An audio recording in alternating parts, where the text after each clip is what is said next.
Hello, everyone. I would like to welcome you to this month's webinar. Our topic is how to maintain weight loss. And our presenter this month is Crystal Henderson. She's an MPH and a health coach with Strategic Health Services. Crystal?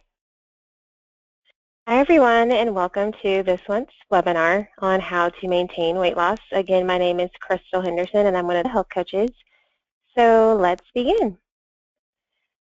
Today, we will talk about how to maintain your weight loss. So if you've recently experienced losing any excess weight loss, congratulations, really. It's definitely an accomplishment that will likely benefit your health now and in the future. So now that you've lost weight, let's talk about ways to help maintain that great success. We'll start off by talking and discussing the factors that contribute to a healthy weight. Then we will review tips for maintaining weight loss and the lifestyle and behavior changes needed. And lastly, we will discuss how to remain active.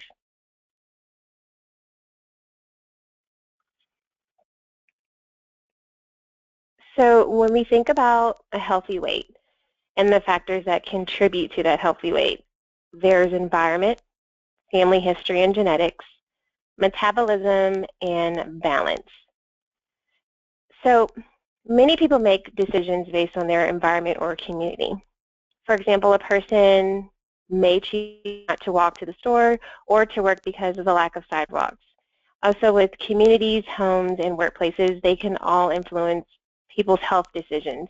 So it's because of this influence that it's really important to create your own environment to make it easier for you to engage in physical activity and to eat a healthy diet. There may be places in your area that support physical activities that can range from parks and trails and sidewalks to recreation and fitness centers. So really, it's important to understand the environmental opportunities and the barriers that we face when you're pursuing a healthy lifestyle, because it really may provide some of the knowledge that's necessary to promote healthy living. Now, when we get into family history and genetics, science does show that genetics can play a role in obesity. So genes can directly cause obesity and different disorders, but it does not predict future health. So genes and behavior may both be needed for a person to be overweight, and in some cases, multiple genes may increase one's susceptibility for obesity and require outside factors such as an abundant food supply or little to no physical activity. When we think about metabolism, that is the way that your body changes food and oxygen into energy. So that in itself can contribute and does contribute to a healthy weight. When we get into balance, energy balance is important for maintaining a healthy weight as well. So the amount of energy or calories that you get from food and drinks is considered the energy in. And that's balanced with the energy your body uses for things such as breathing, digesting, and being physically active. That's going to be considered energy out. So when you think about it in an equation format, the same amount of energy in and energy out over time equals your weight stays the same. And this is what we call energy balance. So let's think about more energy in than out over time equals weight gain. So more energy out than in over time equals weight loss. So in order to maintain a healthy weight, your energy in and out don't have to balance exactly every day. It's important, however, that the balance over time, that's what helps you maintain a healthy weight.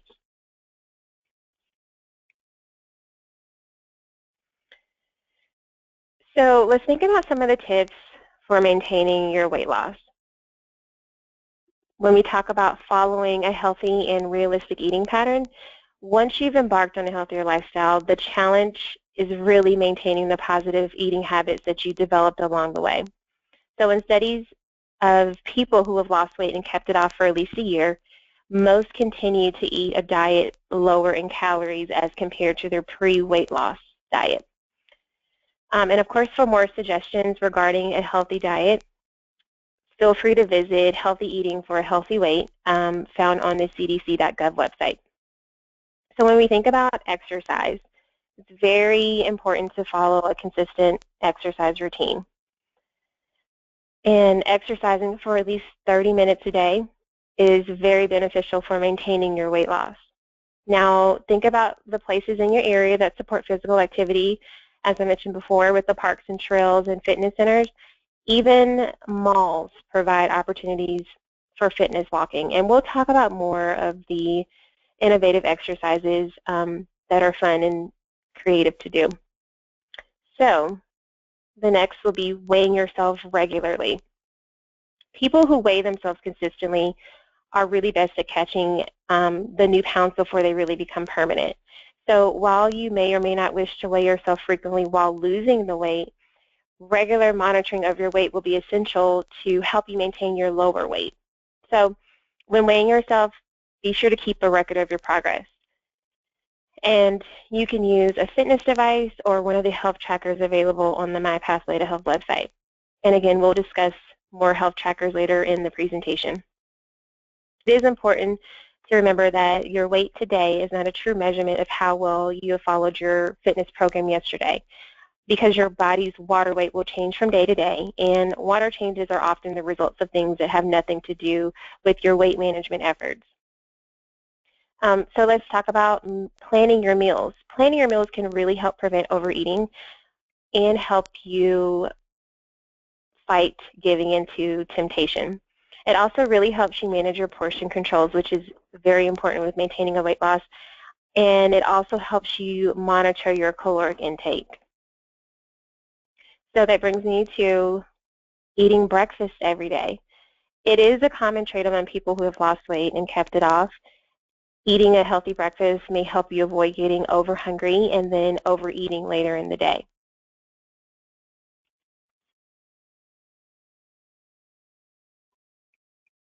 So, more tips for maintaining weight loss. Make a list before you shop. So the plan your meals bit only works if you also write everything down before you shop. So this can help prevent the dreaded accidental trip down the chip aisle or the candy aisle, and it really works hand in hand with maintaining a healthy lifestyle and balance. Also, drink a lot of water. Drinking plenty of water can help you avoid your body mistaking dehydration for being hungry, and it also serves as a gentle reminder in between your meals.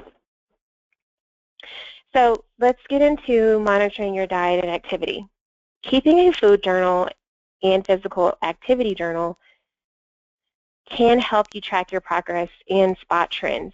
So, for example, you may notice that your weight creeps up during periods when you have a lot of business travel, you may be feeling stressed, you didn't plan your meals, or if you have to work overtime at your job, even if you're running the kids around or you have to maintain a busy schedule.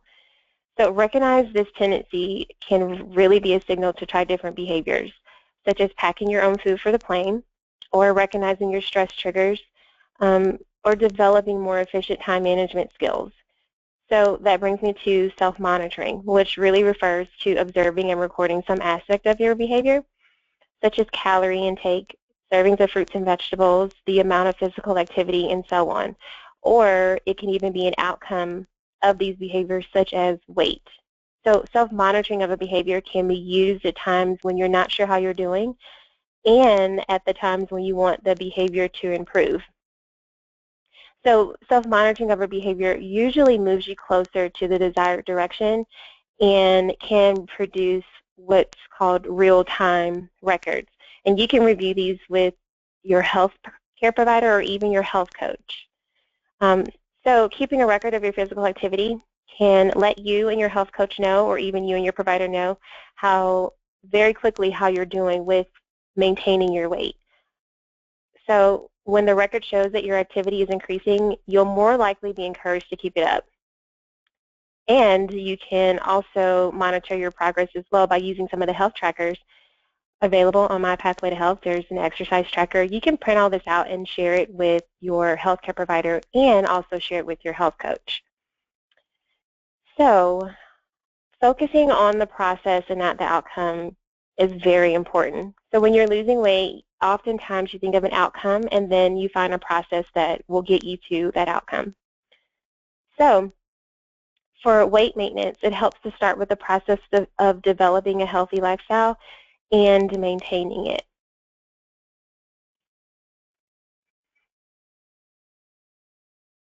So eat the same number of meals a day. Don't diet or skip meals. It's just really important to remember your balance.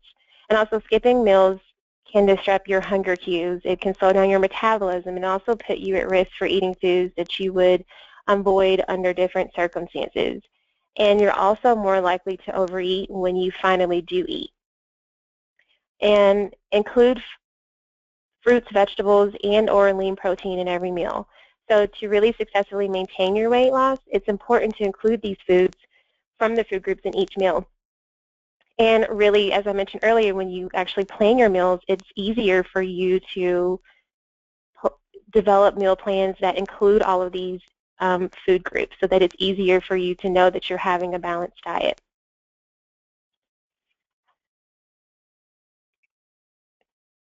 So let's talk about behaviors that will help you lose and maintain your weight loss. So set the right goals. Setting the right goal is an important first step. Most people trying to lose weight focus on just that one goal, which is just weight loss.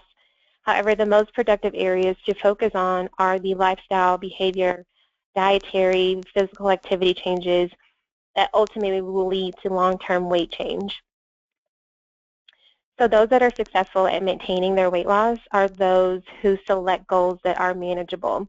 So useful goals should be specific, attainable, which is doable, and forgiving, less than perfect. So for example, saying that you're going to exercise more is a great goal, but is not necessarily specific. Walk 5 miles every day is specific and measurable, but is it really doable if you are just starting out? Walk 30 minutes every day is more attainable, but what happens if you're held up at work one day and there's a thunderstorm during your walk time another day?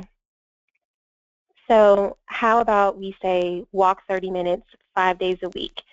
This is specific, doable, and forgiving. So make it simple and make it work for you.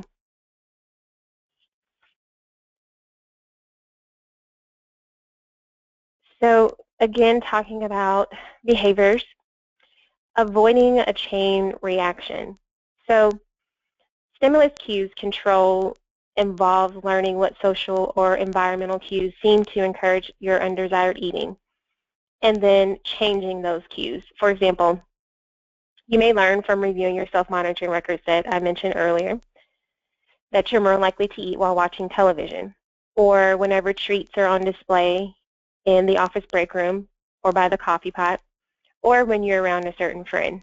So you may do things such as trying to change the situation by separating the association of eating from the cue. So don't eat while watching television, or avoid or eliminating the cue, meaning leave the office, leave the coffee room immediately after pouring your coffee in the break room, or even changing the circumstances surrounding the cue.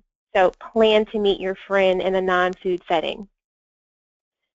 And this can really help you to develop healthy eating habits and maintain your healthy lifestyle. So also getting the fullness message is important. Changing the way you go about eating can make it easier for you to eat less without feeling deprived.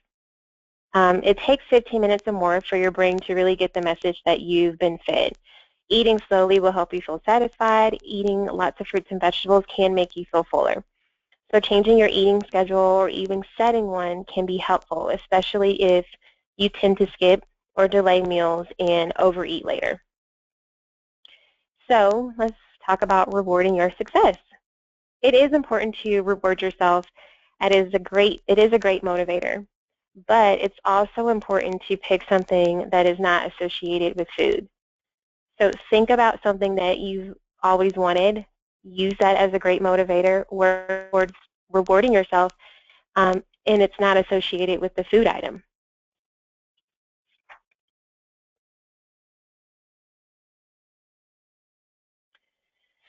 How to remain active. So it can be as simple as going for a walk on your lunch break. Now I know that we are currently in the colder months, but once it gets warm, feel free to, if you have time during your lunch break, utilize that for your exercise for the day. You can choose to walk for 10 minutes outside, or if you have access to a facility on your work site where you can actually use gym equipment, feel free to use that as well. A lot of times we get busy after work, so if you're able to incorporate some sort of physical activity while you're on your break at work, do it while you can. Also, parking further away at the grocery store, it helps. So let's say if you set a goal, one of your goals is to get 5,000 steps a day, and at the end of the day you are maybe 300 steps from meeting that goal. It could be just as simple as just parking your car a little bit further at the grocery store and reaching your goal that way without you really having to think about it. And then also there are sedentary exercises that you can try as well. We have great resources under the Health Library on the My Pathway to Health website. So be sure to check all of that out and get some great information for you. Also, explore innovative fitness options. Working out does not have to be boring. It's just really important for you to make it fun for you and look into things that you enjoy doing and think about how you can turn it into a workout. There's so many options for families and mommy and baby classes. Look into your bar and your spin class, or if you like hiking or fishing, all of those activities, or think about what you actually love and enjoy to do. And again, think about how you can make it into a physical activity. Also, be sure to check your local and fitness and gym facilities and see what they have to offer.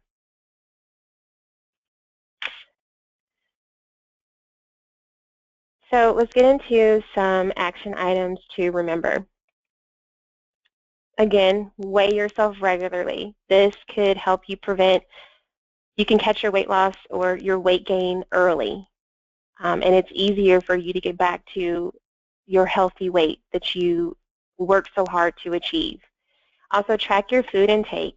You want to make sure that you are eating a balanced diet and that you're meeting a proper caloric intake, and that you are eating a very well-balanced diet that really will help you maintain your weight loss as well as your healthy lifestyle. Again, exercise. Also, it's very important to eat breakfast every day. Just remember not to skip meals, and starting with breakfast really can set the tone for your day as far as your energy levels, your metabolism. It's very important. Again, use the available health trackers. Find one that works best for you. If you like to use apps, continue to use those and talk to your health coach. Also, use your life lessons to maintain your weight loss. It's very important to think about before you were on your weight loss journey, you may have been in a pre-hypertension or pre-diabetic category, and think about how now that you've made great lifestyle changes that you are no longer at risk for certain chronic conditions or diseases. So if you are able to really think about that, it can help you continue to maintain your weight loss and make healthier decisions. And again, most importantly, get support from your health coach. We are here to help you and support you in any way that we can. So contact us.